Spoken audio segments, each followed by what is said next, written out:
ચાંદા સૂરજ my તું છે, ફૂલો મહી હસે છે તું.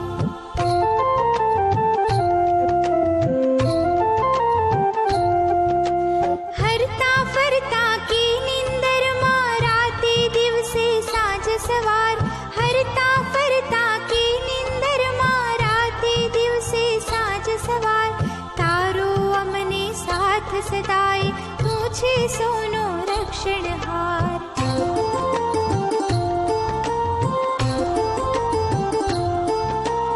દેવ બનાવી દુનિયા તયા, તારો છે સૌને આધાર. દેવ બનાવી દુનિયા તયા, તારો છે સૌને આધાર. તું છે સૌનો સૌ તારા છે, નમીએ તુજને વારંવાર. પરોઢીએ પંખી જાગીને ગાતા મીઠા તારા ગાન, પરોઢીએ મંદિર મસ્જિદમાં ધરતા લોકો તારું ધ્યાન, ધરતા લોકો તારું ધ્યાન, ધરતા લોકો તારું ધ્યાન.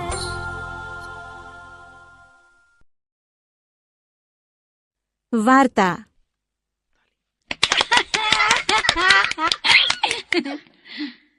બાલ દોસ્તો, આ કયું પ્રાણી છે?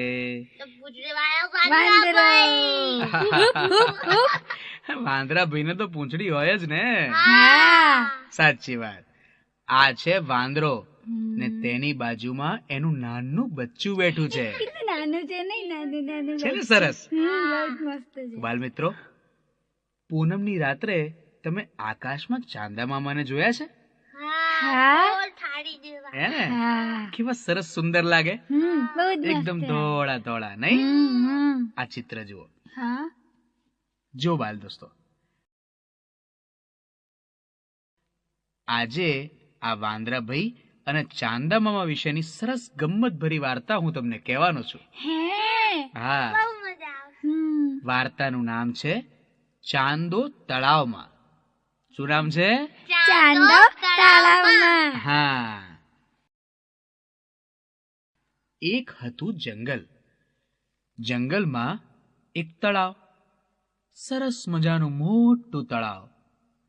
તળાવ ફરતે નાના મોટા ઝાડ હતા. આ ઝાડ પર વાંદરાઓનું એક ટોળું રહે, અને એમાં મોટા વાંદરાઓય ખરા અને નાના નાના બચ્ચાઓય ખરા.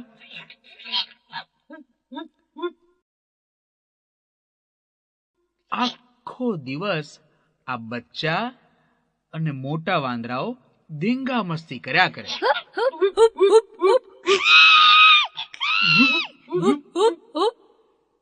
એક ડાળથી બીજે ડાળ ને બીજી ડાળથી ત્રીજે ડાળ, બસ કુદા કૂદ કુદા કૂદ કુદા કૂદ કર્યા કરે. વાંદરા રે વાંદરા, હુપ હુપ કરતા વાંદરા, અટક ચાળા વાંદરા ને કૂદ કૂદ કરતા વાંદરા. ઝાડે ઝાડે ફરતા જાય, ફળો મીઠા ખાતા જાય. વાંદરા રે વાંદરા, હુપ હુપ કરતા વાંદરા. રાત્રે પણ મોડે સુધી બચ્ચાઓ જાગે અને તોફાન કર્યા જ કરે.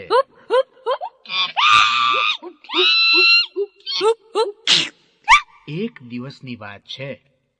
સાંજ પડી ગઈ હતી. પૂનમની રાત હતી. ચાંદા મામા ઉગ્યા. બચ્ચા તો ગમ્મત કર્યા કરતા હતા. પછી મોડા મોડા છેવટે એમને ઊંઘ આવી ખરી. રાત્રે એક બચ્ચાને તરસ લાગી. તે તો જાગ્યું.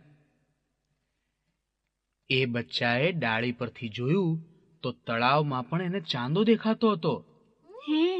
અને બચ્ચાને થયું, ચાંદા મામા પાણી પીવા ગયા હશે ને તળાવમાં પડી ગયા હશે. બિચારા મામા. હુપ હુપ, આ મામાને બહાર કાઢવા જોઈએ. ને પછી બચ્ચાએ વારા ફરથી એમના દોસ્તારોને જગાડ્યા. વડીલ વાંદરાને ખબર ન પડે ને એવી રીતે સૌ ચૂપચાપ જાગ્યા અને નક્કી કર્યું,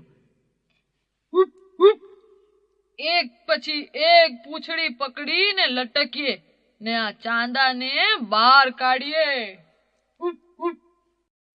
હવે જે બચ્ચું જાગ્યું હતું તે સૌ પ્રથમ ડાળીએથી નીચે લટક્યું. તેની પાછળ તેની પૂંછડી પકડીને બીજું બચ્ચું લટક્યું. આમ બીજું, ત્રીજું, ચોથું, પાંચમું, છઠ્ઠું લટક્યું.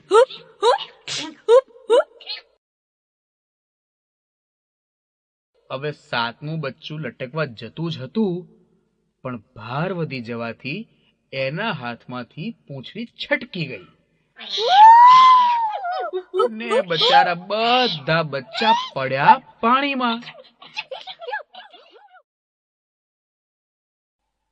એમના અવાજ સાંભળીને વડીલ વાંદરાઓ જાગી ગયા ને બચ્ચાઓને ગોતી ગોતીને પછી એ લોકોએ બહાર કાઢ્યા. બિચારા બચ્ચા. આવું કેમ કરતા થયું તે જાણો છો? એ લોકોને ભાર પડ્યો. હાથમાંથી પૂંછડી છટકી ગઈ ને એટલે બધા વાંદરા સાથે પડ્યા પાણીમાં. હા.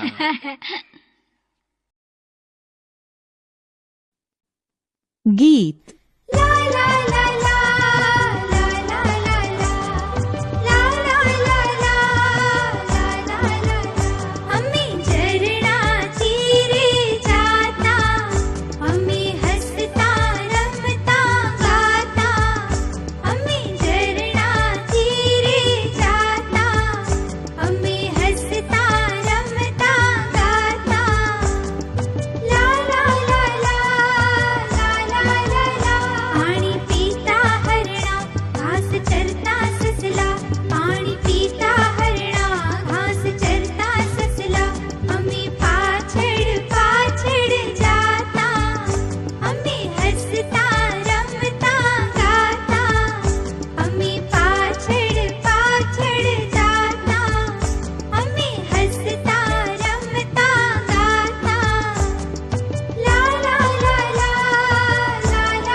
વાર્તા. બાલ દોસ્તો, આ પંખીને તમે ઓળખો છો ને? બોલો, એનું શું નામ? શાબાશ. ને આ સિંહાસન પર બેઠા છે એ કોણ છે? રાજા. હા, રાજા. તેની બાજુમાં કોણ ઉભો છે? સિપાઈ છે, સિપાઈ. હા, રાજા અને સિપાઈ.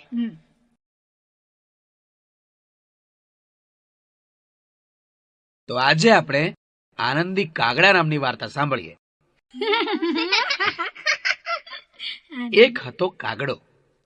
એકવાર તે રાજાના કશાક ગુનામાં આવી ગયો. રાજાના સિપાહીએ તે કાગડાને પકડ્યો અને પછી રાજાના દરબારમાં લઈ આવ્યો. રાજા કહે, આ કાગડાને ગામના કુવાના કાદવમાં નાખો, અમે પણ તેના હાલ જોવા આવીએ છે. ને સિપાહી કાગડાને લઈ કૂવા પાસે ગયો. કૂવા નજીક પાણીના ઢોળાવાથી કાદવ થયો હતો. સિપાહીએ કાગડાને કાદવમાં નાખ્યો. કાદવમાં કાગડો ખૂંપી ગયો.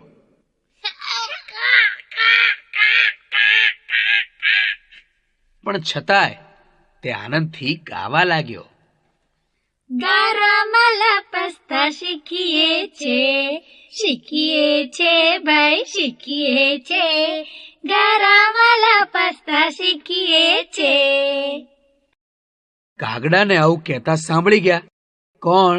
રાજા. હા, રાજા કાગડાને આવું કહેતા સાંભળી ગયા.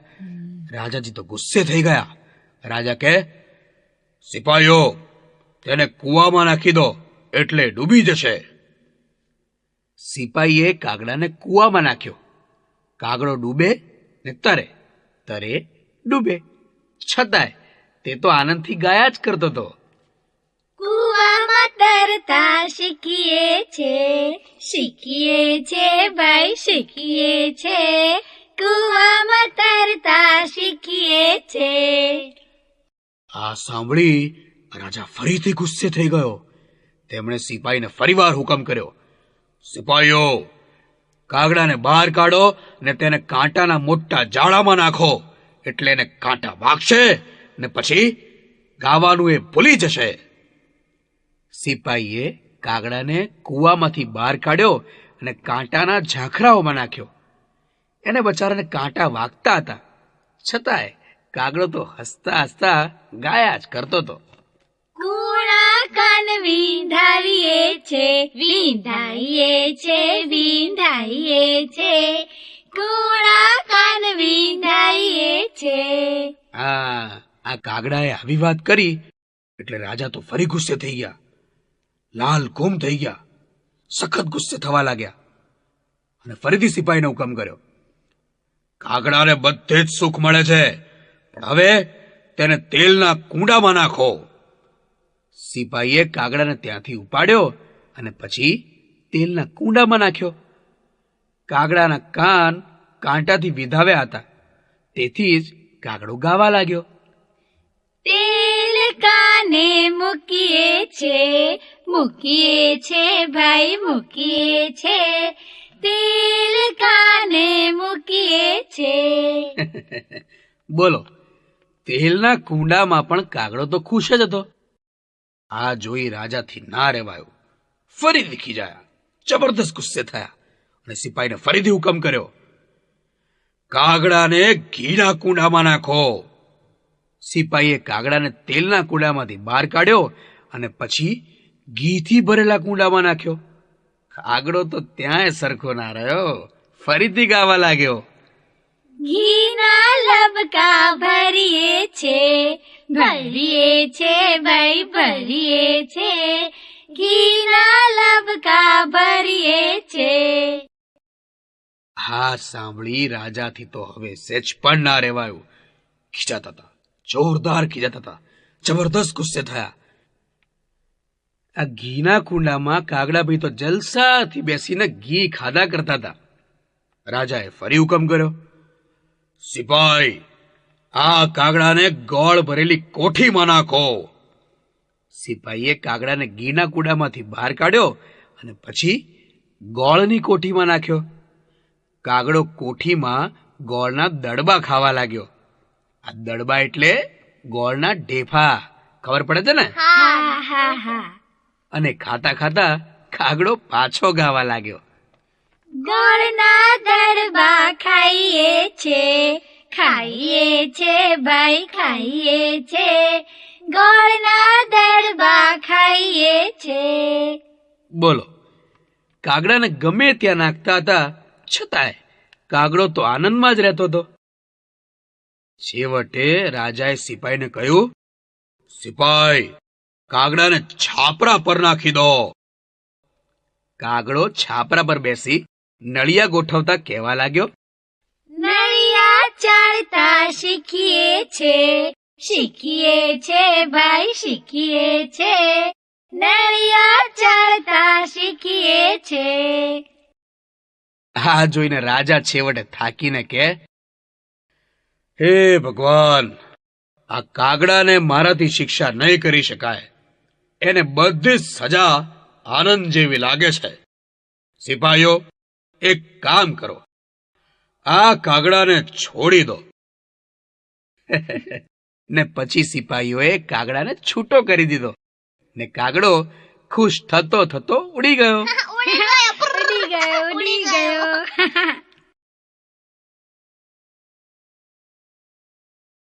તો જોયું બાલ દોસ્તો, કાગડાનો સ્વભાવ તમને ગમ્યો ને? હા સરસ. હવે હું તમને થોડાક સવાલ પૂછું છું. પહેલો સવાલ, કાગડાને કોણ વારંવાર શિક્ષા કરે છે? રાજા. હા, સરસ. હવે બીજો સવાલ, કાગડો કૂવાના પાણીમાં શું કરતો હતો? એ તરતા શીખતો હતો. તરતો તો હે ને. સાચી વાત. છેવટે રાજાએ કાગડાનું શું કર્યું? છોડી મૂક્યો. કાગડાને ઉડાડી દીધો. બરાબર. આ વાર્તાના કાગડાની જેમ જ તમે પણ હંમેશા ખુશ જ રહેજો. હા, બરાબર. હા